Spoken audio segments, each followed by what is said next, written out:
To transfer money from PayPal, start by logging into your account and ensuring you have a sufficient balance in your PayPal wallet. Next, click on the Transfer Money option and select the recipient, which can be a friend, family member, or a business. You can choose to transfer money to a bank account, a debit or credit card, or to another PayPal account. If you are transferring to a bank account, you will need to link your bank account to your PayPal account and verify it. Once you have selected the recipient and the transfer method, enter the amount you want to transfer and review the transfer details. PayPal will also display any applicable transfer fees.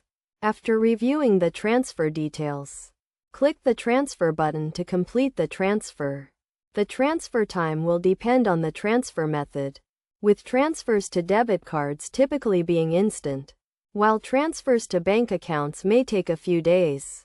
It is essential to note that PayPal transfer fees vary depending on the transfer method and the recipient's location. To avoid high fees, consider using PayPal's standard transfer option, which can take a few days, but has lower fees. Additionally, ensure that your PayPal account is verified and in good standing to avoid any transfer limitations. It is also crucial to only transfer money to trusted recipients to avoid any potential scams. By following these steps and best practices, you can safely and efficiently transfer money from your PayPal account. Always review the transfer details carefully and be aware of any applicable fees before completing the transfer.